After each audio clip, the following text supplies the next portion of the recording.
Ladies and gentlemen, welcome back to Croatia. Out here for the OGA pit closed qualifiers. I am Fluke. I've been with you pretty consistently, but whoa, who's this lovely sight next to me? It's your boy Starnap.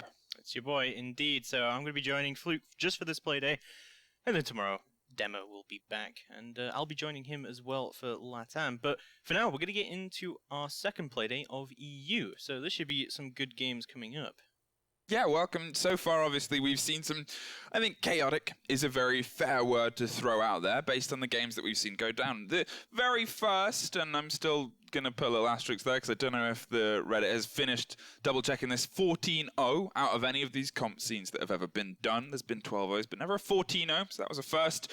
And then just the mess that NA seemed to explode into last night.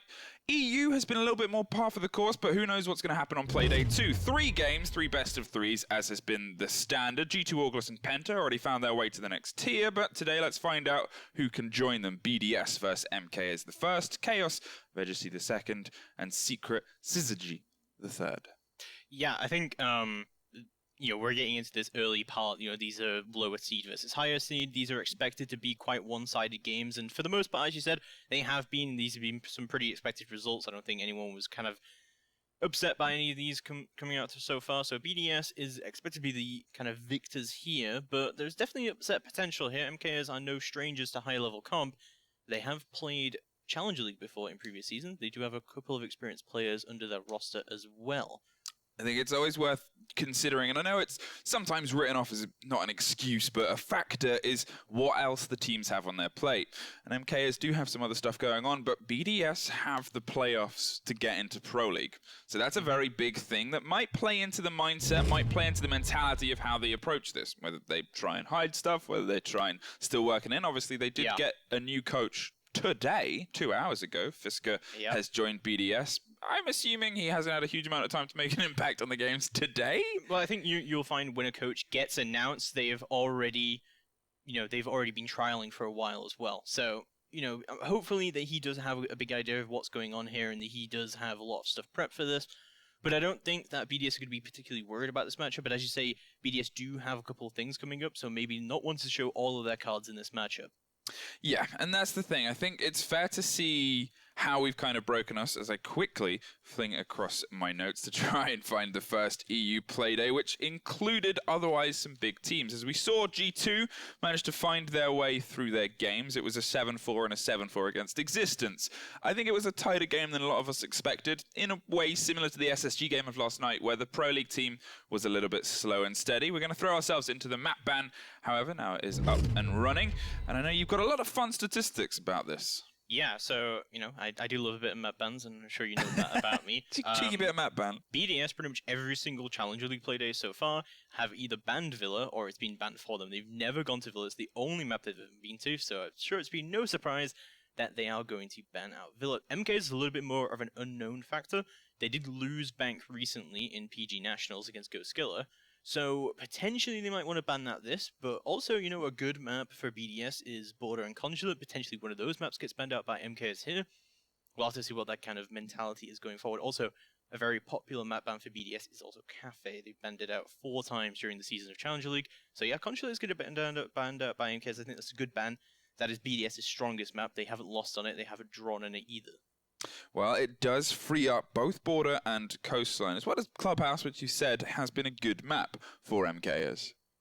Yeah, I think Coastline's been kind of one of their weaker maps. They've won once and they've drawn once on it.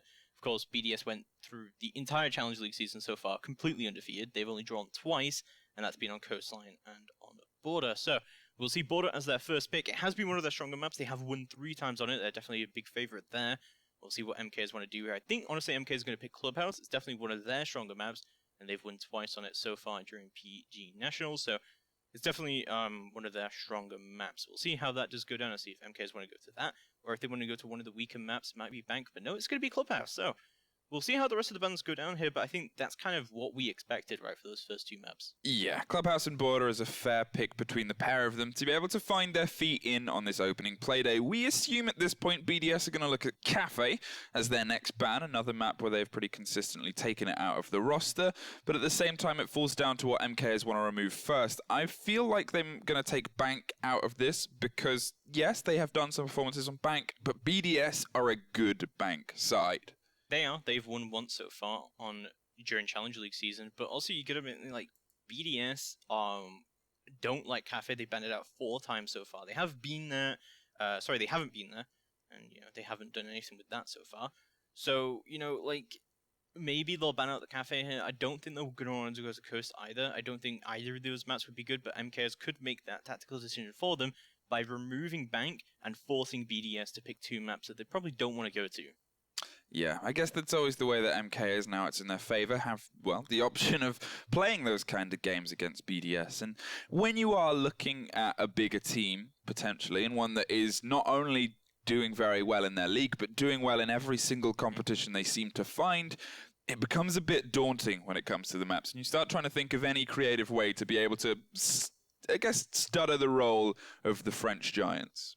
Also, we mentioned already BDS's coach, but let's have a look at MK's coach as well, Bagel. He's actually American, and he did win their LAN during the Summer Championships of PG Nationals, and yeah, they did pretty well with that. So, Bagel, he's obviously put a lot of thought into these map bans as well, and the coach is a big part of the process behind what happens behind these map bans. So hopefully they have a big idea of where they want to go to. I think the Bank ban, I do agree with you, I think the Bank ban would be good here. MK's don't have a great record on Bank. They've won once and lost once during PG Nationals so far, so potentially they don't want to go there anyway. Well, I like for my notes, I just kind of said Bank with a question mark. I think this is always going to be, for me, MK is the point of contention. But they're actually going to take Coastline out of the equation. That is what they have opted to get rid of at this point. And, again, that leaves Bank and Cafe up. And if BDS go to Cafe, I would be, in a weird way, pleasantly surprised because I want to see it, but I doubt we're going to see it. Yeah, I think everyone's kind of expecting a very clean 2-0, especially with the maps that have been chosen so far. Clubhouse is a pretty good map for BDS. They've been there, only won there once, but they've only been there once, so you could say they'd still have a 100% win rate on it. And BDS, of course, have banned out Cafe quite a number of times before, so I think, given these 2 choices, I think the choice for BDS is obvious, but we'll see exactly what they do want to do here.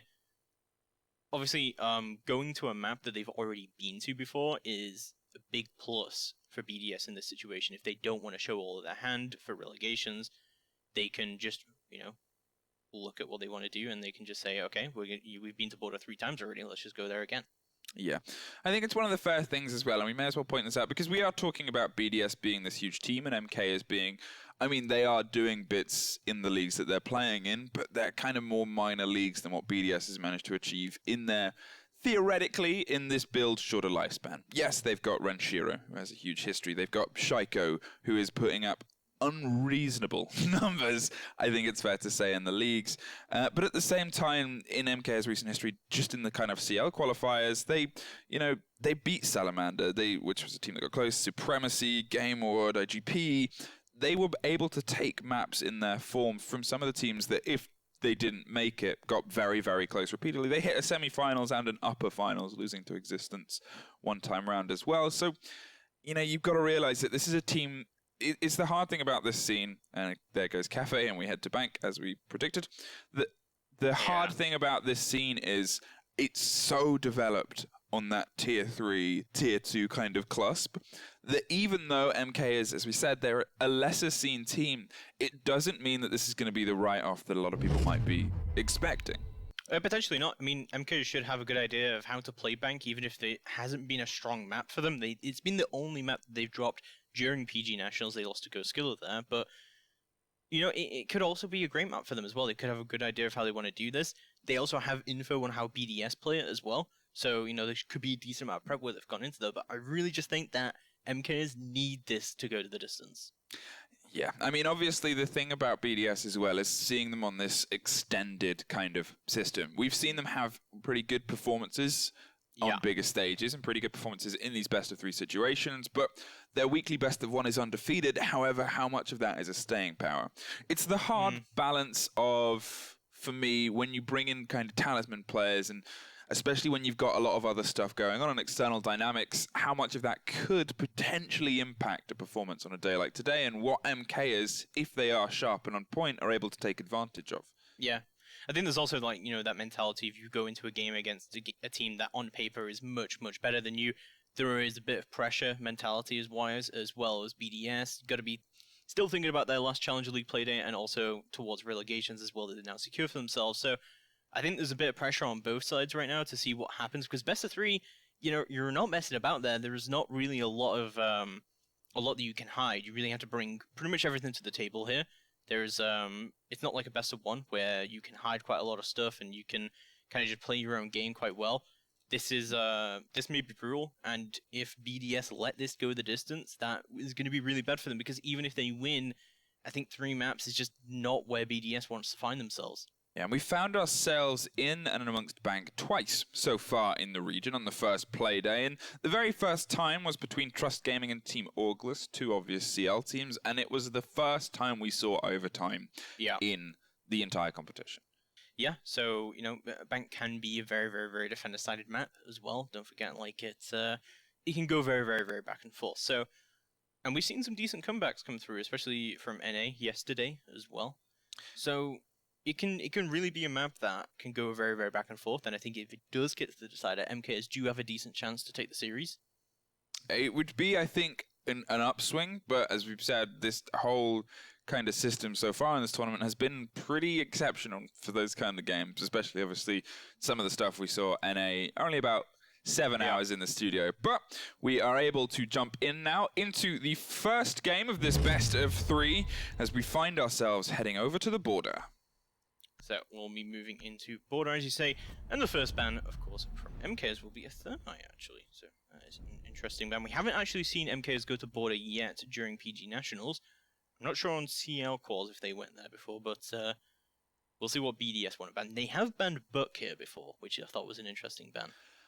It's the thing about the Buck ban is, there's a couple of positions where it can be really versatile. There's a couple of places where you can tear up all of the soft floor that Border seems to offer, but at the same time, when you know you're a team that's consistently pretty good when it comes to having the control of having the soft destruction, Zephyr, you've got the kind of balance and breakdown of some of the other, there's a lot of soft destruction, I think, is what the point I'm trying to make here. And there's a lot of ways that a team of this caliber can make it work. And I guess dropping Buck, it loses grenades, it loses that kind of upside down way of holding it from underneath. But at the same time, that doesn't really slow a lot of these teams. Well, it is going to be the Dokkaebi and then the Echo ban coming up from BDS, and leave MKs, I'm going to guess, with a Mirror ban to remain here. So actually no Valkyrie ban coming up from BDS, which is something they've banned a couple of times already here. Well, and there's the follow-up with Mirror, which is a pretty standard ban. And I think, as we said, this is a fair set of 4 bans. Thermite's going to make getting into the kind of armory wall a little bit tougher and a little bit messier. It gives the advantage to someone that might be a bit bold in the side of CCTV, able to swing around and drop some of the pellets or just interrupt the process, which is elongated when you are Hibana rather than the Thermite. It also gives a little bit more of an option for the Bandit to be able to trick alongside the Kaid if they decide to aggressively hold it. However, there is always the worry in that wall, and I guess on the opposite side, on the B point wall, of just having the ground beneath your feet completely torn apart. Yeah, no, it definitely does. It definitely does. We'll see how Armory Lockers and Archives as a border defense goes down to start with. We're actually going to see the Cade come through, but a quick 6-bit correlation is going to bring the Pulse instead. So, we'll see how this works out for MKs, but it looks like a pretty heavy roam strategy coming out from them, because they do have 2 Nitros up on the board. In fact, maybe 3 if Torok is bringing one as well. And, it'll be interesting. I think Border is kind of the bread and butter pudding of Rainbow Six comp right now as well. Yeah, like you ask for a lot of pros opinions on it, and It's the new Oregon. It's the new place where big teams come to kind of get tested. In a way, for me, so is Clubhouse. Just Clubhouse has a bit more width to it, so the attackers stumble and struggle a little bit more. But the sheer pace that even a bit of a lackluster team can find themselves in and amongst the grounds of boredom, just play a little bit more into this, you know, bit of battle where strategies are known, strategies are similar, and it's seeing how they can kind of make it work. M870 Bandit shotgun. I like it. Do you? Why do you like it? It's a very, very powerful pump, and there's like a lot of those very, very close angles that you can hold down with it. It does depend on where he wants to play it here, but I don't mind it. I don't mind a bit of Bandit shotgun. It's particularly useful on somewhere like Cafe in the bathroom there, and that kind of corner angle on Pixel. So, you know, there are places for it. I think it does have its moments. One operator that I really like, and I'm going to highlight and hope they get some work, is RX on the Nomad. Just in terms of controlling the space on a map like Border, where, well, it just allows you to lock down the two staircases and force a little bit more of an uncomfortable rotate. This is what I was talking about earlier on. Getting control from underneath. Even when Buck's off the board, and even when Buck's on the board, you don't really necessarily need it, because a skilled player with most guns can still find a semblance of control. Shaiko, talking of skilled players and skilled guns, finds the opening frag, and if I'm honest with the way he has been playing recently, it's probably going to be the first of many. Yeah, just getting that vertical control completely. Will not see that Bandit shotgun come through to any fruition. So see drones come out from onto AC. Armory wall should be able to get opened up now, and Cade not really able to do too much about that, as the Bandit is now off the board. So things going pretty swingingly into the Hever BDS. We'll see how much control they have gained for themselves. So they've got the armory control now, and they have got that outside of AC control, so they should be able to split the site in half. Well, Cade gets droned and decides to swing around to the opposite side there and waits in the corner of the door to try and catch RX on the route inside. In the meantime, Renshiro on the far back of point towards the long corridor side finds another body. The C4 doesn't catch anybody, but the Nomad does catch Kaid as they swing around and get a little bit of an unexpectedly wide firefight. In the meantime, Renshiro is cleared up small, and Elation at least finds panics from the C4, but Rafal is getting the plant down, and Shaiko puts it to a 4 versus 1. Diffuser down in a post-plant situation, and in the central stairs with an entire bead and beat on your position, and Thatcher deciding to go for the pistol. Well, that is a BDS round right there. Yeah, BDS hit round number 1, a very, very decisive victory for them coming in. I think NK has just had absolutely zero info on what was going on there. They had the pulse from below, so they had a little bit of info on what was going outside the armory wall, but with that blind nitro coming out from the Cade and from Torok there, it just seems like they don't really have a lot of info on where the positions actually are from BDS. Losing that Bandit early on as well, we often say that the entry pick, whoever gets that, the round generally swings in their way. Yeah, especially on a map like this where it can be so quick and can, you know, the ability to be able to offer cover to your teammates. Find yourself in a new position where you can rotate, and I think this was kind of exemplified in the match where it was SSG versus Atheris in the play day yesterday on Border, where there was one absolutely stand-up player on the side of the Mexican team of Atheris who just couldn't repeatedly find his way around onto points and find his way from, you know, the point into CCTV behind them, find a kill, rotate down the central stairs, find a way back around, and that kind of snappy playstyle plays well into having a man advantage because it allows you to double up gunfire. It allows you to double up cover without really being too threatened on a lot of the rotates. They've got to be paying a lot of attention to be able to cap them, such as the Nomad that we saw on AC, and you know, those kind of holds become the one that matter. It's worth also just very quickly looking at how aggressively yet clinically BDS shut that down, because in the meantime of Shaiko doing what Shaiko does on the Ash, there was also obviously RX on AC, and at the same time Renshiro and Panics putting pressure from the CCTV side, and the collapse upon the point at such different intervals yet so kind of conjoined, that for me is the hallmark sign of a very talented team. Yeah, no, I definitely agree. To be able to get that early aggression going on and be able to get that early info going on and just meet those the attackers head on can definitely shut down a lot of that early utility coming out. Something that I was going to mention that is being brought now is the Valkyrie. I think that's definitely going to solve a few of the intel issues here for MKs. See how that does develop here for them. So far, not looking too good, honestly. With the Thermite ban, you'd expect this to be pretty defender-sided, honestly. It's the thing about it, because everyone kind of looks at, well, there's always one hard destruction off, and how much does it play in? It's the pace of the game and the comfortability of getting that wall open, because all of it ties into that. But there is the first C4 tear and ripped from Elation, finds his second in the game as Renshiro is taken out first, and Sloppy is able to shut down the Nomad as well, with Shaiko suffering half health damage. This is the information, as you called for, coming in great dividends. The pulse from below, the Valkams and the Maestro able to collectively shut down BDS. Yep, well, BDS still going to start to do the work here. 3v5 situation may it be, but they're still going to get in, but Rebecca shuts him down, gets instantly traded out by Panics. He recovers the diffuser, and they still have Capital bolts on the board, so they're going to deny that small office angle, and Shaiko should actually be able to make an entry in here. Or maybe a plant will go down sooner rather than later. The Maestro Cam comes out. Ours is stuck in Africa here, but it's going to be down on Shaiko coming out. Ours steals the kill, and Sloppy scores a second. Panics goes down, and MKs will take round number 2. Great response there from MKs to kind of read into what was missing in their play with the information. Maybe they hadn't quite woken up in the first round, but they were definitely there for the second as they were able to pick apart the firefight. And again, the movement underneath really took advantage of the pace and aggression BDS wanted to bring to CC and monitors. Vent we're going to opt for as the next point to visit after doubling down on the armory, and I'm curious to see how much of it becomes a top floor hold here for MKs. Interesting state bit coming up from Elation here. I'm gonna guess he's gonna put at least one of those on the vents window of the alibi though. I think it can be good. You guys were talking about this yesterday with Demo about talking about like Alibi's utility isn't that strong, but I think there's a couple of places where it can be good on those kind of like hop-in windows to give you a bit of info as well. I think also if you know you're playing against a team that is convincingly aggressive and likes to click heads fast, they're the ones that can really suffer the effects of it. Because we're not, BDS, they've got a good information game when they want to bring it, but their strong suit is their ability to just completely plow through a team and tear them apart. And having something like that which stutters and stumbles them, but also gives you the kind of inroad to be able to know where they are, and again, play into the information game of MKs, could be successful. I think the big advantage that MKs have here is that they haven't gone to board in the regular season of the PG Nationals. So there's not going to be too much info. Torik's actually going to go for a spawn peek here. Ours went for his own spawn peek, but no!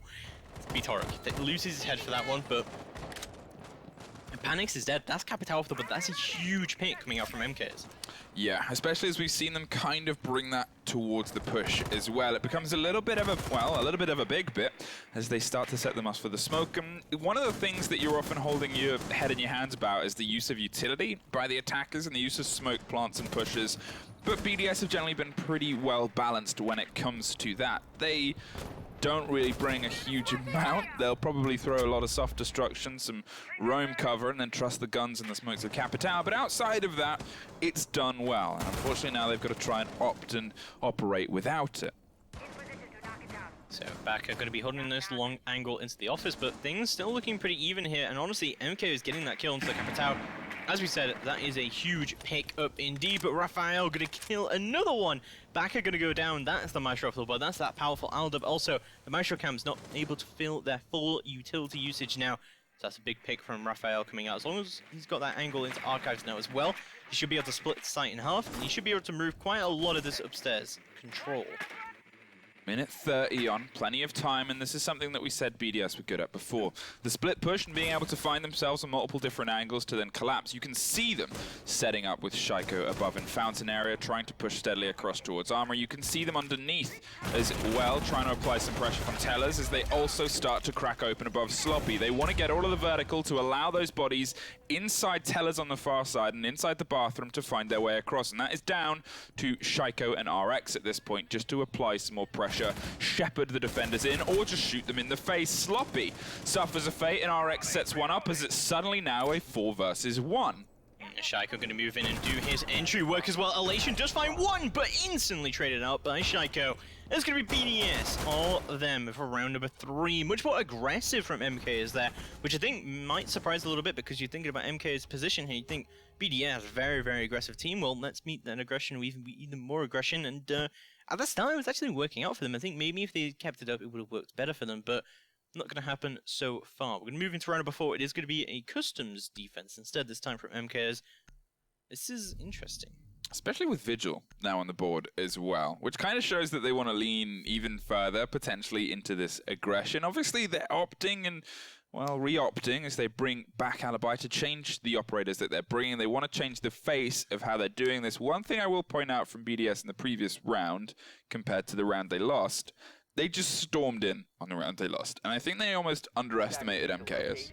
Yeah, no, I definitely agree with that. There was a lot of intel still set up from MKers there. We saw the Maestro cam up, and we had so much intel up still from MKers when they did go for that rush in and try and plant. It didn't work out too well for them. I think, yeah, BDS definitely took that a little bit more methodically. We'll see how the rest of this goes down. I think that the Cade 6th pick was to try and trick BDS into thinking they were going back to vents and that the Cade was the adaptation coming out from them, but they brought the Alibi again, so potentially a very heavy hold of the upstairs CCTV here. Well, look at this. Torok is already moving around and trying to find places to just, I guess, set up the cameras. You could see he was putting a bit of thought of whether he wanted to throw them towards open or officer's side, and he's opted for one of the latter. But, you know, again, it's playing into this aggression. If they're going to hold Fountain and really stretch their defense here, I'm curious to see how much of this ground Elation is going to try and hold on to, because this is a big attempt and a very wide attempt at holding this map. Yeah, it definitely is. Lots of drones coming out from BDS and lots of info from their side as Nomad's air jabs are going to go down, and they're going to try and go for this push. It looks like it's going to be a supply plant. They're going to try and jump in this window and try and go for that plant, especially where these air jabs are set up and the fact that they haven't opened the front door up yet, so they're not going to be able to contest that. But they're going to do the work upstairs to start with, though. They need to clear the CC area, and Shaco's going to start to do that. Well, such as the size of the huge extension they've gone with across the top floor, you can see yet again a spread out push from BDS as they try and just hold the angles and let the players fall into them. Both Sloppy and Elation are closing down towards this AC side and trying to take care of the Nomad, and if they do drop her, that is going to give them so much breathing room. In the meantime, Shaiko gets taken out closer to the point, dropped around attention as ours is above, and this is just BDS almost trying to force their way in without doing any of the work upstairs. They're going to have to be more aggressive in taking care of MKers, because the aggression of MKers at this minute, with the huge extension and the huge play space they have, is just completely locking down the controlled below. Panics at least gets the refrag against the man in CCTV, but there's still two buddies upstairs, and the other two are happy to move down beneath.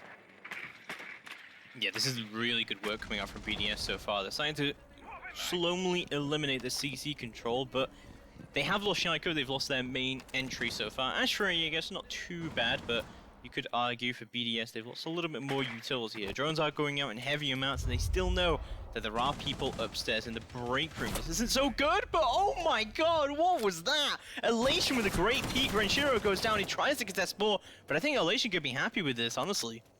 That's the thing. Look at the amount of time that this aggressive roam has played. Obviously, there's more utility being used to try and get him and more damage done to the shoulders of Panics. And there's also still one more body upstairs, even when they get this kill, which it's looking likely.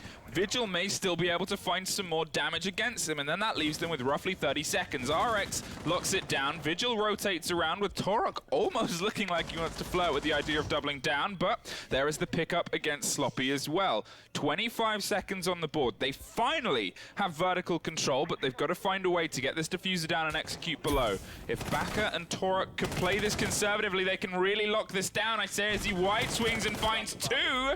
Baka locks it down, and it is now with the man upstairs a 1 versus 1 situation. Baka holds deep for the triple kill, and MKers get back on level pegging. That Alder, man, so powerful, but Baka played that so powerfully around this metal detector area. No passport push coming out whatsoever, and not really a lot of soft destruction coming out from BDS. They didn't really have the time to abuse that vertical angle like they could if there had been that heavy roam. Elation did a really good job there. You wasted so much time and wasted so much utility, and he even got a pick on the Thatcher for it, which I thought was incredible. Yeah, the top floor hold there from MKers kind of looked at the width and depth that they'd gone and the extension all the way out to officer's side and was like, huh. And then it really just came through because BDS stumbled. They originally went, oh, well, they've gone this big extension upstairs. Let's push through. quickly realized that they don't have as much space or as much proficiency with that push as they otherwise thought, and then realized they'd had to opt round and get the cover. But at that point, you're already 30-40 seconds into the round. You've then got to spend another minute and a half trying to get the bodies out from above, and then from then you've still got to execute. It's just really, really well played and well positioned from MKers. I mean, even if we talk about that, right? But Elation was droned out pretty early on in that break room area, and you think that's a death trap, but I think Elation just said, you know, I just need to play my life here now. Like, taking a break. It's over, yeah. Taking a break in the break room and finding bodies in the meantime. Setting themselves up for an armory hold. At first unsuccessful, and second, well, it just all kind of fell together with the information game that really revolutionized what they were doing, especially the early C4 kill. Valkyrie throwing the outside cameras and being ready for potentially more of this aggression that has so far definitely played into the favor of MKers. Yeah, no IQ from BDS on any of these rounds so far, so the Pulse and the Valkyrie pick definitely going to be pretty brutal, but I think BDS didn't ban the Valkyrie because they're going to use it themselves when they move on to the defense. I'm going to see a very heavy, aggressive BDS, but we will see if that does happen. But for now, I'm wondering if Baka still has a shotgun, but it's going to be Shaiko already making that entry and Elation off the board early on. That's that Pulse Nitro ban below, and how essential was that earlier before for MKers? Well, that's the thing. It really locks them down. And again, this is BDS responding to what is going wrong. They obviously saw that the C4 went in. At this point, previously, there were 2 bodies in CCTV and 1 had already been blown up. And now they've realized, well, they're probably going to try that again. Shaiko, go underneath, get the entry, and then that allows us to enter once we're a bit more comfortable. But BDS are droning. They're being cautious, they're being steady, and they're allowing themselves to get a bit of a better read on what MKers are wanting to play here. And it's just, you know, it's working. It's their information game can be turned up to 11 if they're aware of that they need to do it. Oh, it's going to be a 5v4 still. BDS making slow and steady progress so far, but as I say that, Baka not using the shotgun this time, but with the MP7 will eliminate Shaiko, who went below to try and contest this area. It's like he's going to try and get refragged here, and another one. Baka almost catching another one here, but he's going to try and still Bandit Trick. It's still even in this. Getting Capital Bullet from below, but he's going to get it. What? That's the thing, and it's one of the things pointed out previously as well, as the timing on the Hibana pellets allow a Bandit to take advantage of that pretty quickly. Ours finds RX, and Renshiro finishes off the very cooked backer, and now it's with the wall slightly open and another set of Hibana pellets able to potentially double down. They do have their entrance onto Armory. Ours, in the meantime, is not letting them come in, and there is Panix finding the pickup, trade for trade and beat for beat, as he holds the central staircase now, pops bullets and holds the man in the corner as they try and snake the diffuser in Rafale on the opposite side. But there is still at least one more body on, and BDS only have 40 seconds to try and make a play here. Just know that Sloppy is down, and well, he's very, very low on metal, but there's going to be another one. 2 kills coming out from Torek there just to hold down the site from Small Offers, and MKs will take the round, and things looking pretty good for them so far. But honestly, this isn't a bad scoreline at all for BDS. I think that maybe people were expecting this to be a little bit more one-sided, but MK is definitely keeping the pace up. I think if MKs can take this round, then, you know, that's a pretty, you can be content with that, a 4-2 scoreline and border defense. But if BDS win this, that's going to put them at a big advantage going into the second half. Yeah, the 3-3 on the split, and it's one of those always you kind of question things is, you know, our map's favored to a certain playstyle, our map's favored to attack or defense, and it's always your defense that really gets tested. So there's a little bit of kind of comfort in knowing that you have a bit of a setup, you have a bit of a reliance. And say, for example, you take Shaiko, who is an exceptional fragger, and their entry. And so far, he's been the opening death at least once, and the opening frag twice, but that kind of play style is one that can, you know, it can have its dividends, because if he's the opening death, it can completely slow down what you're attempting. And, you know, you've got to realize that when you're on the defense, even if Shaiko gets taken care of, if Shaiko's playing the Jaeger and he gets dropped, or he's playing the Valkyrie and he gets dropped, at that point you assume that he's done all that he needs to do. So if he gets a kill and then dies, or he dies straight away, there's still all of his utility left to try and kind of get through, and it plays into that kind of pocket of that playstyle better, and that's where BDS might be able to find a bit more home comfort on their defense. Yeah, I think I agree with you as well, and not only that, but talking about the Valkyrie as well, that BDS very, very commonly ban Valkyrie during the Challenger League season on border. they haven't banned it here, so I feel like we're just going to see a super aggressive, especially with the Dokkaebi ban as well, just a super aggressive defense from BDS where they're just going to be jumping out everywhere. They're going to rely on those Valkyrie cameras outside. Hopefully MKs will realize that and bring an IQ themselves.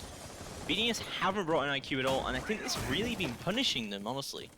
Yeah, they've bought the same loadout every single time. They're just running it, whether it's successful or not. And again, how much of that plays into not really wanting to show stuff otherwise, but they're just comfortable. Rafale opens up the frags against Sloppy, and they start to make their way across. Half health. Jaeger's not the biggest loss in the world, and Sloppy hasn't had the best game so far, but again, there's still a whole defense to get through. Ours, in the meantime, has had some pretty good rounds, being able to get the opening frag twice, and is ready and willing with that Alder, holding on the back of 90 in second, seeing if they can get some pressure. Panics is trying to find the body, who is just watching over the top of AC, and that fight could be one that kind of swings the entire round. Shaiko going to push through Red Hole, still expecting someone to peek through onto 90, but trying to find his way into offense as well. We've still got plenty of time to left in the round, and BDS actually have a lot of control. RX able to pinch out Ours there, and BDS now securing that upstairs control as we move along. But Renshiro's actually going to get downed here. Hopefully RX should be able to trade him, but things aren't looking so good for MKs. They've lost a lot of that vertical control, and RX should be able to get the pick here, but no! So low! Torok is going to move out, and he's going to survive with his life. This is not too good for BDS. They're not able to capitalize on these kills. They really should. Shaiko, however, is going to save his teammate. Elation going to go down. It's all down to Torok and Baka to bring this in. Well, Torok leaning back into the aggression to try and double up Baka on the top floor, and this is all they have at this point. The Nomad charge goes off on central stairs, might be able to hear it, but so far there's not been a response. There's a great C4 tear, and it doesn't quite catch the footsteps of the Ash, who is, well, hard to catch so far, swinging around and looking for the firefight. In the meantime, Baka creeps round against 90 and finds one, goes aggressive and tries to find the second, and does! There is another one in the favor of Baka, but RX has dropped Torok in and amongst that. 50 seconds that they don't even need as BDS lock it off at 3-3 at the turn of the half. Yeah, really good half there for BDS. I would think that ending 3-3, you would think that, you'd be pretty happy with that, honestly. I think MK is definitely at a big disadvantage now going into their attack phase. They've really got to step it up if they want to bring this in. I'm definitely expecting a Valkyrie pick every round from BDS. I mean, yeah. Obviously, when you've already kind of looked at what they haven't been bringing, what they've been banning, there it is. RX is straight on the Valkyrie. And the thing is, I guess we're going to see if there's a little bit of difference in the operators selected. Because previously, every single attack, as we said, they've generally been bringing the same operators beat for beat. At the same time, yes, MKs were bringing similar loadouts, but they were shifting them from time to time. They're also doubling up on operators. We saw the Maestro worked by a couple of different hands to varying levels of success on the side of MKs. So, it's how much of this is BDS just trying to run this as a frag match, and how much of this is them going to start, I guess, trying to test MKs. I think it's a little bit both. BDS wanted to go to customs first, however, is definitely an interesting prospect. Is definitely, always good, especially on a map like Border, to want to go to this offsite first of all, just to kind of throw your opponent off a little bit, because I feel like if you go to this offsite when they expect you to go to it, your chances of winning it are a lot less than when you don't expect it offsite when you go to it first. So we'll see how this does go down for BDS and how the first pick of the offsite does go through for them. So far, things kind of looking as we expected for BDS. Yes and no. I think what we're seeing is them just kind of running it. They're throwing themselves at the map. They're trying to find bodies. There's great drone work. There's that communication, which comes from a team and tier of that kind of history and skill. But that's your second nature. That's what a lot of other teams run in their practice. And once you've got it down, it becomes, just part of your course of running yourself at a map. This is, again, we're going to see them with a bit more free-flowing attitude as they set themselves up for the defense. 3 bodies above, and Renshiro on central stairs now above as well, shows just how aggressive they're going to hold this as a top-down, as we'll see if MKs can read into this and how they're going to respond. The Ash and the Nomad gives me the impression that they're going to try and take it in a similar way and let Sloppy try and entry your way across and at least find a couple of bodies. But as we saw in the BDS swing on this, if you don't clear top, well, you ain't cleared nothing at all. Yeah, no, you are completely right there. You do need that CC control. And we did see that from BDS as well. They did the work there. And we'll see exactly how quickly they're able to clear this. Don't forget as well, not only do you need this control, you need it early on, really. We saw how devastating it was when we saw a really early roam game come out from MKs and how devastating it was when they managed to waste a lot of time on it. Elation could be pushing through into Archives and trying to do the clear this way through onto Armory and trying to contest that area, but we do see RX is going to be holding it all down. So no kills going out just yet, and MKs are wasting a lot of time here to try and get really no control right now over where the defense is. Yeah, they're setting themselves up for some potential crossfires. He shields, but there's nobody behind it. The man actually rotates as they turn away, but there's, again, so many angles currently being held by BDS. There's even the guns from beneath pointing above. MKs are throwing everything they can at this top floor from every different possible side. Yeah, until they can find their first pick, they can't really get anywhere with it. They like the hard wall to the right, which proves the point of we are holding Armory. You've got to come and take it. And Renshiro on the central stairs is looking for the long firefights all the way across Fountain towards offices, which doesn't allow them any ground upstairs. They've extended their defense, sure, as Rafal finds the opening against ours, but in a way that's just gunfire and gun skills. Sloppy gets Shaiko and RX gets Backer as they steadily find their way towards the central 90 side. The Ash and the Habana trying to double down against the one man left in CC, but they can't quite see him yet, and he's just going to creep in, and will they get the frag here? There is the smoke able to lock it down and put another body on his roster, and Rafal able to hold this down. With 20 seconds left in a 4-2, I feel like we're about to see ourselves on a BDS win. Definitely isn't good. ADS is going to catch the flashbang of Torok here. He's going to desperate to try and this smoke, but Rafal's disappeared out of it. There's a 3K coming out from Rafal. The round is looking good right now, as Elation is the last one remaining for MKs in a 1v4 to try and bring it in. Can't even film the kill, and Rafal brings out the pistol, but no, BDS will take the round, and that is a decisive win for them as well, and a very important round. I think one of the things that kind of, I guess, exemplified how much MKs were struggling with BDS's hold there is they were throwing flashes against ADSs that still hadn't really been burnt. They've found bodies, but everything was unsure because every single time they thought they had the angle on BDS's strategy, there was another BDS player. It was this string, and you try and find the end of it, and there wasn't. It was an infinite loop of French bloodshed, and it's a tough thing to break past. Heading to bathroom tellers, still not opting for the two standard first 2 points. They're keeping themselves in a bit of creative space here, and hey, it worked very well previously. Can you double down? You know, it definitely did work out quite well previously, and yeah, it is a double down, I suppose.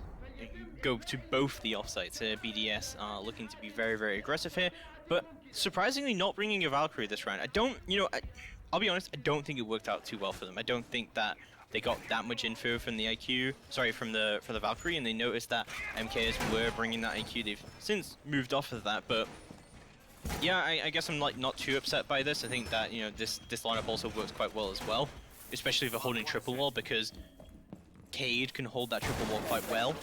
There's no Maverick coming out, there's no Thatcher coming out from MKs, so the Cade can be a beautiful pick here. Yeah, and I think, as you said, it's this level of, yes, the Valkyrie can be super important, but only when played it well. RX suffers a shoulder of damage. I think that was from Renshiro above, doing some groundwork and taking care of the vertical even. But as you said, it was more they just had the beat on MKs and every movement they were making without needing the Valkyrie cameras because of the way they'd set themselves up to cover almost every single entrance on the second floor. And MKs kind of just, well, they filtered themselves into the BDS defense. Curious to see if MKs double down and try and take something a little bit more singularly. One thing to worth note was how spread out they were on their previous attack up here. Yeah, they were quite spread out. They didn't manage to quite clear out CC, and also they didn't manage to get any kills in there. But talking about kills, Shaiko is going to pick up the opening kill onto Elation already. That book off the board, and that's Nade's gone as well with him. MK is not looking too good here. Well, the bullets are popped over the shoulder towards 90, and nothing's caught as of yet. Panic's holding the pixel and waiting for someone to drift across, but in the meantime, this is standard par for the course BDS. Ours goes down. It is SAPPHIRE, so can withstand if need be, but it's a dangerous place to try, and you'll probably prefer to have the pickup to get the extra health from of it. BDS have suffered little bits of damage here and there, but otherwise been able to find themselves in slightly nicer places. As Backer, talking of, finds the body of Shaiko and is deep inside. Pops the Nomad charge to stop the quick swing round, and they're gonna blow open the small box room and again keep pre-firing and applying more and more pressure as they see fit. They need to get the bandit out of here and they need to start clearing across this top floor, and this is the more concentrated push that we were missing in the previous round from MKers. It's definitely going to be very, very difficult to push him out of here because the bandit has of course got this wall bandited. Can't get it open, there's no Buck, there's no Thatcher. You're kind of out of options to push him out. You've really just got to push up, but he's got that crossfire coming out from Archives as well. Renshiro holding it down, and Panic's holding it down from Archives with him with a prone angle. So MKers are really wasting a lot of time here right now. They're going to be joining out Workshop and seeing what they can do here instead to try and push around somewhere else. We see the crouch walking Sloppy coming down through downstairs below into Harry Potter to see if he can do a little bit of work on the site. It's going to be Hours who picks up that very important kill to make a little bit of room for maneuvering here from MKers.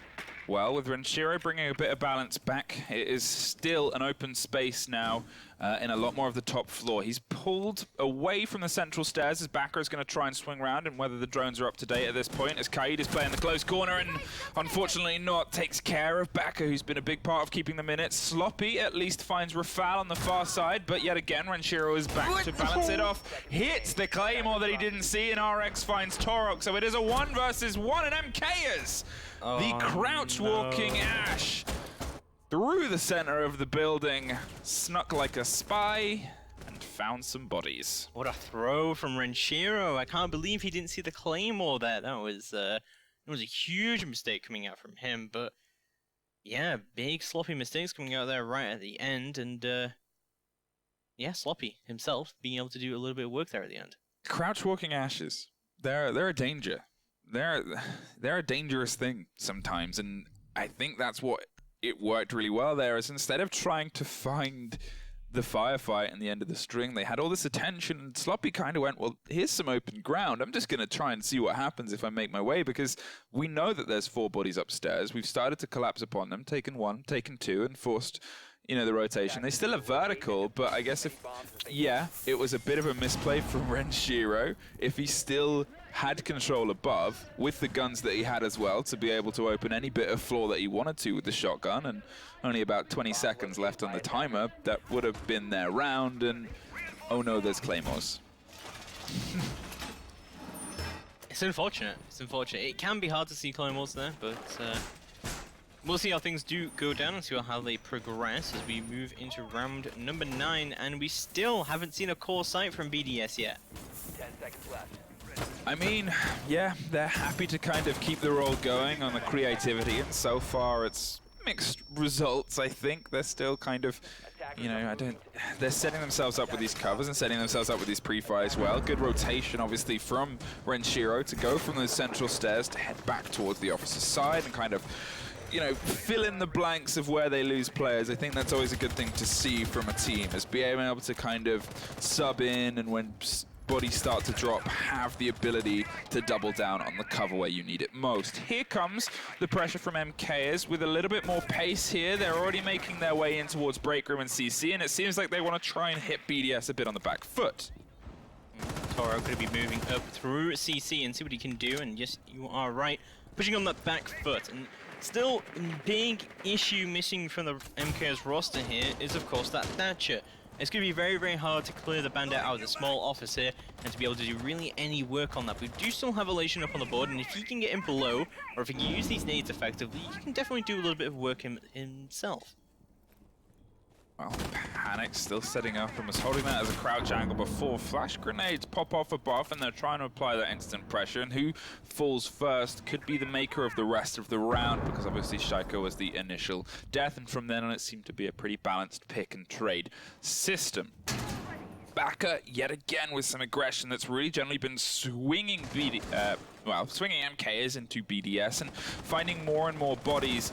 Gets all the way to the half-wall side where he managed to pick off a bold Ash previously, and Torok is trying to find the cover on the shoulder, almost wanting to bait the body out of Bandit and the person on the sandwich wall as well, but so far they are not biting. BDS are happy to hold, and Sloppy crouch walks his way in, finds one, finds two. Shaiko unable to react to the Ash that is currently found a bit of a beat. 5-1. Suddenly we're staring at the barrel of a flawless round. Oh my god.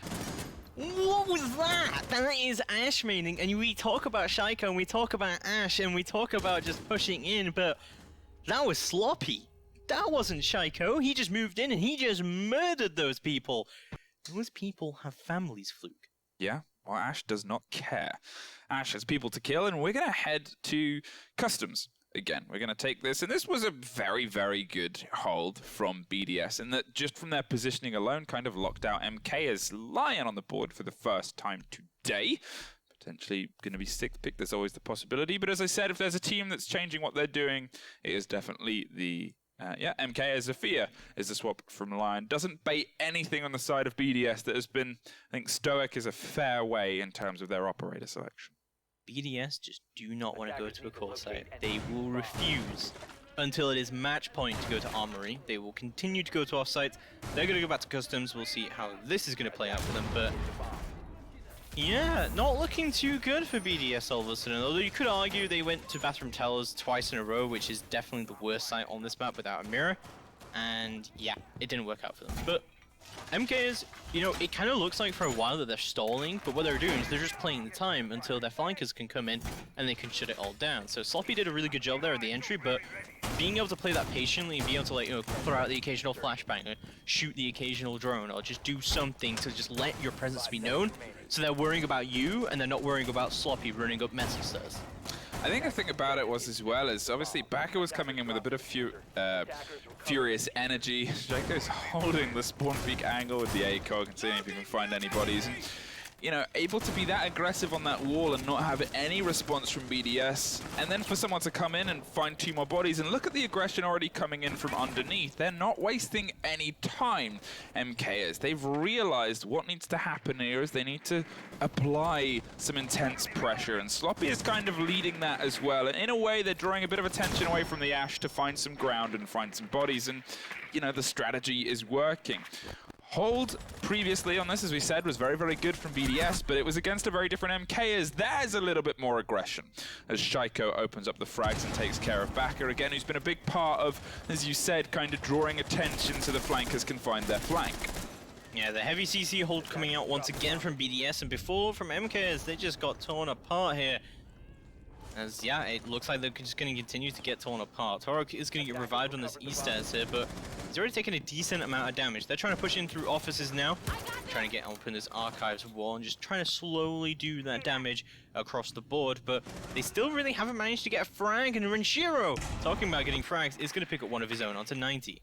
Well, this is BDS being a bit aggressive. They're actually swinging into firefights this time and swinging into angles, and you compare that to the previous thing where I don't even think Shaiko moved after seeing his boy get cut in half inside the small box room. And, you know, this is kind of what you expect to see more. Sloppy still on a bit of a roll, manages to find Renshiro and takes a fair bit of damage, but on the far side, Hours goes down to Panics inside CC, and now they've got to rotate. But with a minute 15 on, there is so much time left in this round. However, the two MKers players are half health between them, so it's not a great position to be in when they've still got a lot of work left to do. 2v4 situation, as you said, MK is not looking too good here. Both very, very low HP. We've seen Sloppy do the work before in previous rounds. We'll see if he can continue that trend.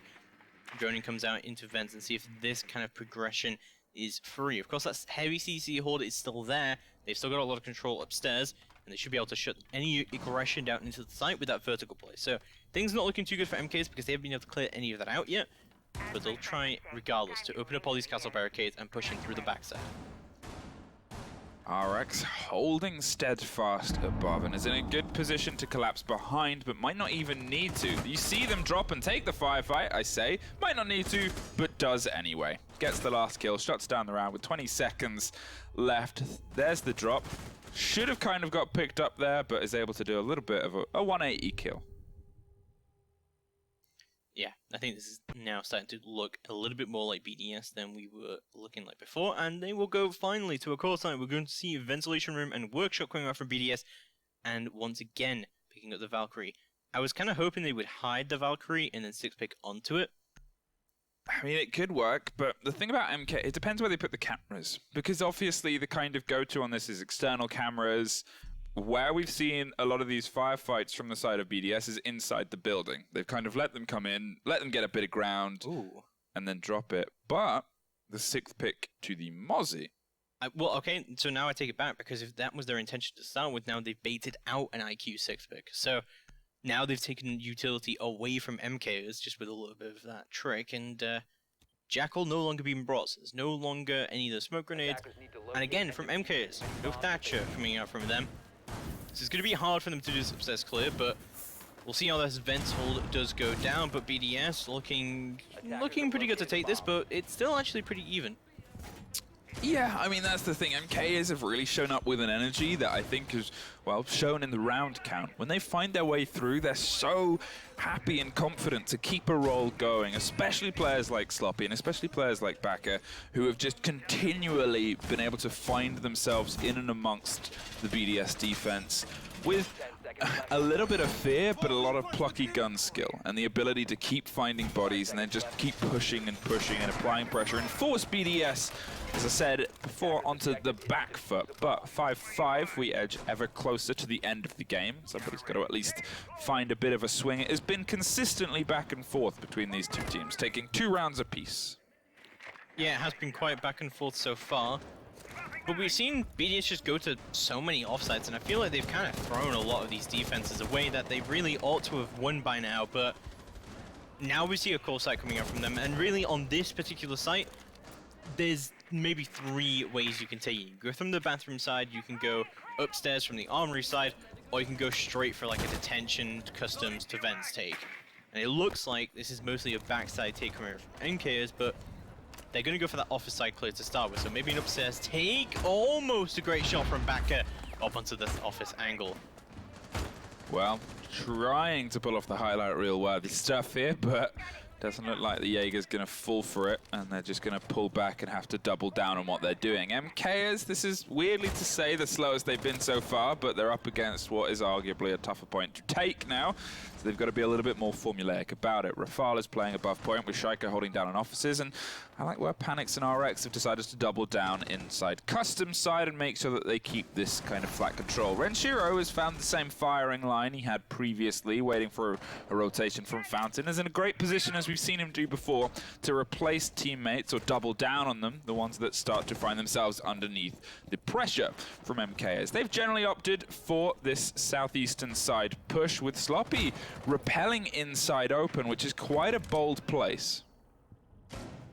Yeah, no, this is definitely a bold play coming out from him. We'll see how this is going to be pushing through, but I like Sloppy doing this because he does have hours on the other side to cover him, and you know, we've got Backer outside to be able to cover his other angles. I think he's just doing this mainly just to clear CC, and looks like they should be pretty content with the fact that it is now indeed clear. Torek should be able to try to push in here, but this upstairs is looking very squiffy. Like, I would be very hesitant to push into here, but it's going to be Hours who picks up that entry kill. Shaiko already off the board as Hours pushes through onto 90, cuts off that rotation through Metal, and this is actually looking much better for MKers now.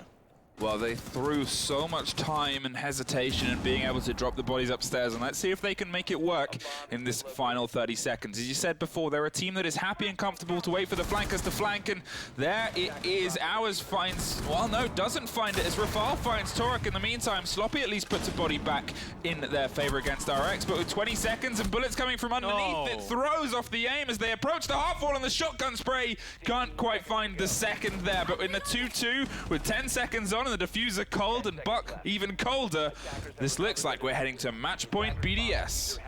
Backer gonna fall off and try and go through the front door and see what he can do here in the last few seconds, but it's just not meant to be. He can't get that front door open quick enough, and BDS are gonna win by time in round number 11, and you are right, it is gonna be match point to BDS here on our first map, but a lot closer map than I think anyone would have expected. Even if we don't head to overtime, I think we can all say that MKs have done a dang good job of this. I was kind of expecting this to be a blowout for BDS, but I'm more interested in the second map of Clubhouse because that is definitely a better map for MKs.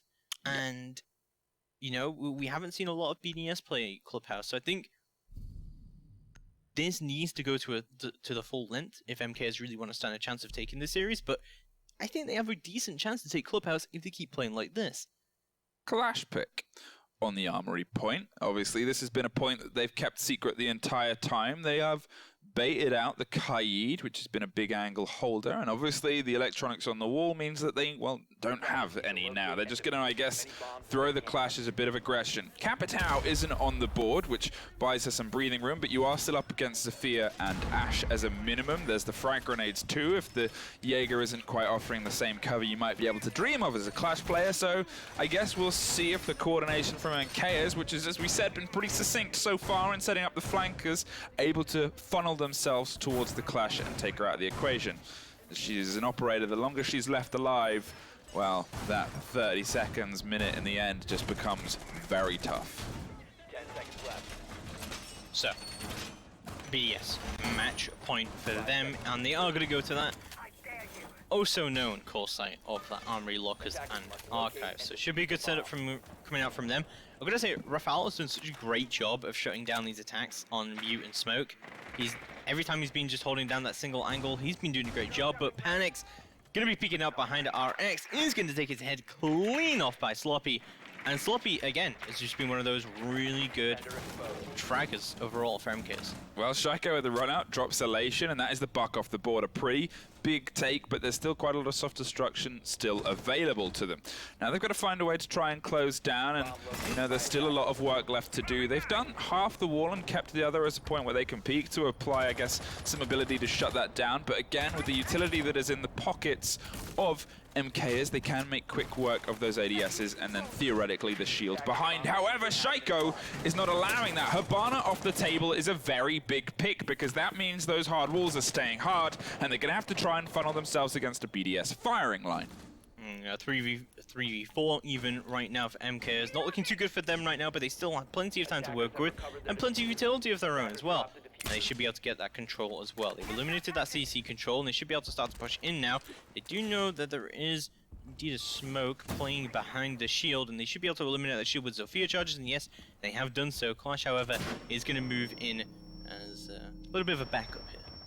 Well, I quite like where Clash is, well, I say as she just charges forward and aggressively holds it. Where Clash was playing would mean that if she was hit by a Zofia charge, normally it's the ankles and the feet you spray at, and she would at least be able to hide those behind the half wall. There it is, the animation forces her out, but there's so much ground still in between and that she's able to just kind of shrug it off and keep moving, and it's going to become the replacement wall here and slow down anything they attempt to do. That is, well, only one lifeline left in the pocket and all the air jabs down in other places, so they're going to have to try and find a way for Sloppy to crouch walk in behind and start to find bodies. But the time ticks to a minute. Can MKers execute? Yeah, ooh, Sloppy just goes for the peek and he gets one, he gets two! Sloppy just eliminates BDS's defense here as Ours moves in and gets another one. Rafal goes down, it's all down to Renshiro in a 3v1 if he doesn't want to send this to overtime. Backer going to start to planting near to Lockers and see how this is going to go down. MK is pretty confident with this one. The peek comes out, MK is take round number 12, and we're going to overtime on our very first map of Border. Sloppy, crouch walk to glory. Through there. It's just how he's managed to get so many of his kills, and you got to think at this point, where is BDS's flank watch? Yeah, like we did say, obviously in that position, it was really just BDS's to lose. The Clash was playing super aggressive against the wall there, and you know, Sloppy being able to find the Clash from the same way that they've done a run out previously, and then Shaiko not being able to pick that body back up and suffering the same fate. It just kind of, you know, it's missed tricks and little mistakes from the side of BDS. Opting to, now they've got the flip of the coin and they're going to start on customs on their defense, which, you know, has been 2 good wins from their side, but... This is literally Sloppy versus Shaiko right now. Shaiko's 10-9, but Sloppy's 13-7. He's done such a great job on that flank entry for his team so far. BDS just haven't shut him down at all. As we've been saying the whole time, the crouch walking Ashe. And what's even more mind-blowing about this is we've seen 6 attack wins and 6 defense wins. This has been completely even-sided so far. So who knows how this is going to go down. We're going to go back to customs. BDS have actually done a pretty good job here so far of holding that CC area above and completely stalling out the MK's attack. This has definitely been BDS's most successful site. But this is very dangerous now. We're in overtime. Because MKs have a real shot at taking this, because even if they lose this round, they could definitely take their defense, and then they've got to attack one of the 3 sites that they've already successfully attacked so far. Yeah, and that's the thing about it as well, is they're also staring down the potential of the map 2 being in their favor. Obviously, this was the map that BDS wanted to swing to on border, and I guess it's worked in the favor of MK as Shaiko yet again trying to hold the angle and get the man as they approach, but they're not quite falling for that MK as they drone ahead, and they're not going to suffer that immediate loss because BDS have been attempting this a few times so far. Got to give them credit for the spirit, but if it works, well, shame on MK as Baka looking for the long-range firefight, but creeps around the back of the van and finds themselves in a semblance of safety here. Has the air jabs to prep for the run-outs and jump-outs and offer themselves a little bit of cover, and that's going to keep them in a little bit of semblance of control. But to be fair, the run-outs haven't been really what BDS have been doing. It's holding angles and waiting for moments like this. 3 bodies and guns not too far away. Last round they did run out quite a decent amount, but you are right, across the entire map so far, they haven't been actually too aggressive. Looks like we are going to see a little bit more movement coming out from their side, but lots of droning coming out from MKS to try and eliminate this armory horde to start with, before they start to move in on the rest of the map. Ours pushing down Red Hole, like he has been doing before, but last time he did this, he did an IQ push. This time he's Zofia, slowly crouch walking through Red Hole and getting control of the shield. He's got the cross as well. This is looking really good. This is a great position for Ours to be in right now, and I don't think they know he's here. No, and that's really, really nice movement. Swings and finds Rafal, who had otherwise been a big thorn in the side, but doesn't see the Maestro. It's actually the cover from the Monitor's side that is able to drop off. Shaiko and RX finding bodies apiece, but Sloppy still here, still fighting and still killing as he takes care of RX on the flip side. They now have the Jaeger and the smoke off the table and a minute 10 to formulate their execute, which so far has been very good and consistent from the side of MK, as they still need to get the body out from above and get complete vertical control before they can have a semblance of operating safely, but they're at least dropping utility in the meantime. MK still have a lot of time to deal with this kind of setup, but they've really got to clear Shaiko out of CC, and sooner rather than later. NESs are going to get burned right now, and Shaiko's going to be a little bit more worrisome about how he's going to defend here. But this horseshoe area, it's so hard to find a kill through here, and yeah, the ACOG's definitely going to help him a little bit here in this fight. Looks like he's just going to try and go for the fight or die, but he's going to get flanked and taken down. Easy as that, Shaiko is out of it, and that CC control is now for MKs. But, you know, when you don't have a lot of time to deal with this kind of vertical play, it's not good. They've only got 25 seconds left to go. Well, the flank watch, as we said, has been pretty exceptional from the side of MKs so far. Being able to just pinpoint and pincer has repeatedly been a big part of their arsenal. 10 seconds on the board. They start to drop down to the floor, and there is one in the hide of Ranchero, but the trade comes out yet again. 1 man up advantage. Sloppy is low health. There is a bit of a pistol firefight. Has to rotate off. It's going to play for time, and Hibana can't quite catch the man. Panics! Oh my With the God. double kill gets Sloppy and Torok. How does that happen? He bumped into the person who was planting the diffuser. That is, that's not good. Bit of a disaster there for MKs. I thought for sure, as soon as they killed Ranchero in the site, that round was theirs. But yeah, just a little bit of a fumble there at the end. Panics to win the 1v2 to bring it in. And overtime, a match point we will be going to. But I still think, honestly, that this is still MK's game with the way that the scoreline has been going. Yeah, Armory Lockers has been a great defense for them. Yeah, they've taken it twice on the defense. The first time BDS took them a bit by surprise. The second time, well, they responded. And the third was a bit of a firefight between the pair, but they came out on top. What I'm curious to see, and it looks like I might get a bit of an answer, is what BDS changed in their attacks. Because as we said, every single attack, they were exactly the same operator-wise. They didn't change at all. Well. Oh, they're going to keep the same. It's the classic. 6th to 6th. Pick. 6th to 6th. So, Nomad is still going to be brought here. We'll see what the rest of this is going to be going for BDS wise. They need to lock this out right now because I honestly think that if MKs win this round, they'll win the whole map and maybe even the series, honestly, because if they take this first map and they keep playing like this, I think they have a really good chance of taking Clubhouse because it's been a great map for them. As I said, they're already 2-0 up in it during the PG Nationals, and they've just had such a dominant time here so far as well. Like, I don't think anyone expected it to be this close. No. And what is really winning them through for me, as I've said, is just the teamwork and the coordination.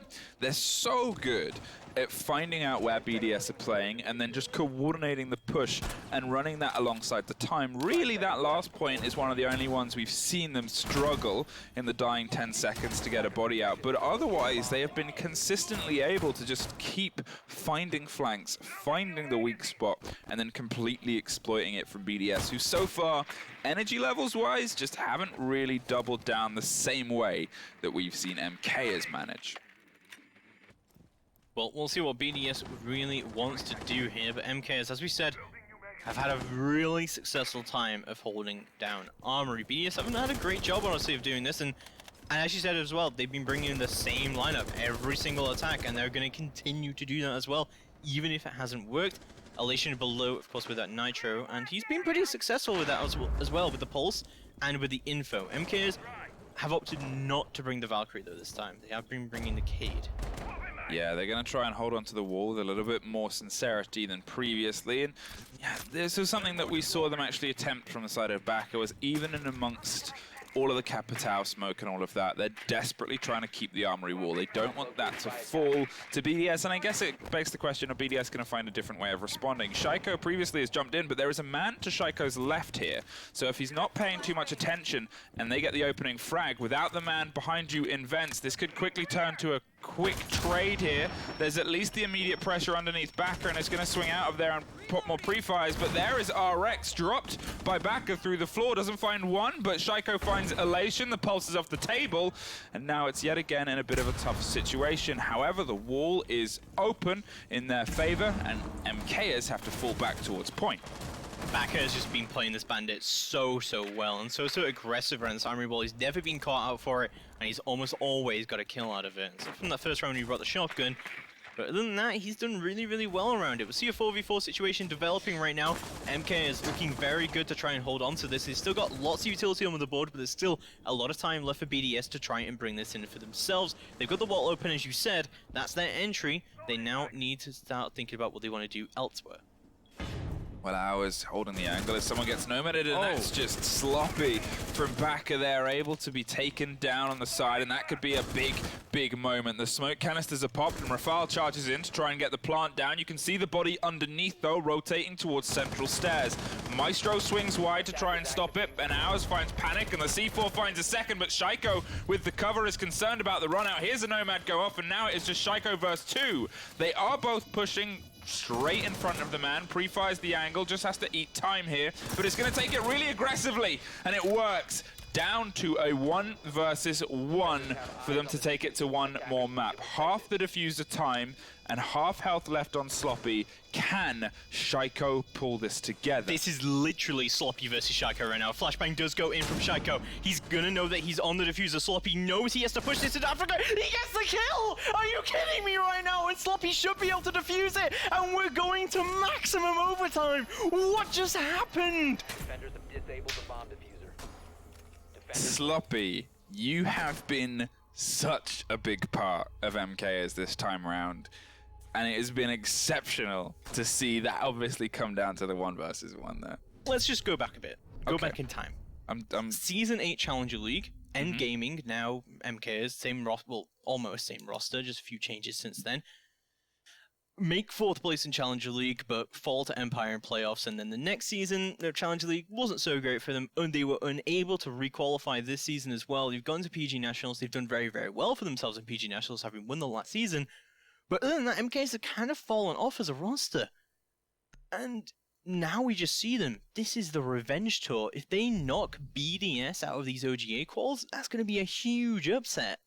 Yeah, and they are trying with all of their might, and so far, as we said, the energy levels they're bringing, the tenacity and the aggression is just really stretching the giant of BDS right now in probably some of the most stressful play I think we've seen them, one of the most stressful positions we've seen them in a very long time. Because if you look through their CL games, you know, there's got a couple of draws, but they've been pretty consistently confident. And here it just seems like MKers keep finding holes and ways to pull the rounds back to their favor. 7-7 OT match point. This is the second time out of the entire OGA course so far we've actually been in this situation. It's only ever come to this once before.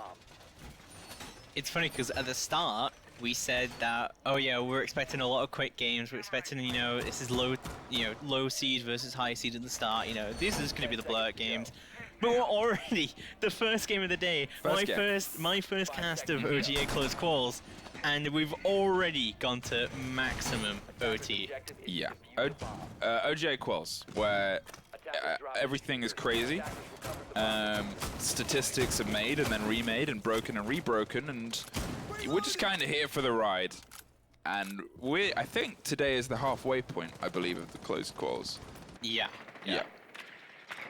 So, moving through now, we'll go to overtime, a match point, maximum overtime. MKers really have to prove themselves here on this attack if they want to bring this in. They've been pretty successful so far. We'll see if they'll able to break this down so far. I'm assuming that BDS are going to be very aware of the inevitable sloppy crouch walking flank that does come through. That's just been tearing them apart on almost every single round. Flashbangs are coming into triple wall to make sure they can try and open this up. But there is a mute jammer on it still. That is kind of halting the progress for MKers here right now, but they're going to rotate Elation around, and the flashbang went through to confirm the presence of 0 ADS, but Elation taking a few hits there, but is going to be able to nade this mute jammer out, and they should be able to get triple wall open. Well, Backer is holding the angle. We saw him dance around before, but are BDS going to fall for it? You can see the Jaeger aggressively pushing inside Fountain on the far side against Ours, and, well, it comes to fruition. The first body falls to the hands of Shaiko, who creeps closer and closer towards the open hole here. Again, wants to take this with so much aggression. Another body is there to rotate and pick up, and Sloppy finds RX. In the meantime, the battle, the kind of never-ending war between Sloppy and Shaiko just keeps getting more bodies put on the tally. Shaiko's going to rotate underneath and find a way around towards metal stairs, eastern stairs, as they start to crack open the vertical control. Archives walls main opened up by MKs, and that's going to give Torek this insanely long sightline. And we saw BDS do something similar, but talking about BDS, Shaiko has moved to retake East Stairs. He's taken out his rival of Sloppy, and he's waiting for the trade as well. Shaiko could be peeking out, almost finding one, but instantly getting traded out. So both the heavy fraggers from both teams are off the board now, and now it's going to be the rest up to them to see exactly what they can do. Torek, Elation, and Backer to try and bring this in. BDS still holding down the site. They're doing pretty well for themselves. They still got Nitros up on the board as well. Still got a low utility. But there's a lot of time for MKs to start to bring this in, but they're running out of it. Backer creeping the way across. Again, a player that is generally lit up quite well for MKers and able to find some ground, and at the moment is the only one with all of his health still intact. Drops for the rotation to try and find as the consistent pings spot the bodies of BDS inside, but they have their crossfires set up, and Renshiro doesn't care. From deep finds two. Backer, a player I said who it kind of brings it to, is all that's left, but BDS take map 1 in what was almost reminiscent of the Rocky movies in the big standoff towards the big fraggers in the pair. Now, obviously, that is just one of a best of 3, and I guess we'll see how it comes to fruition. Good showing from MK as we're going to head onto your home territory and your home turf. We will see you after the advert break for a spin around Clubhouse.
predict the outcome, win the game.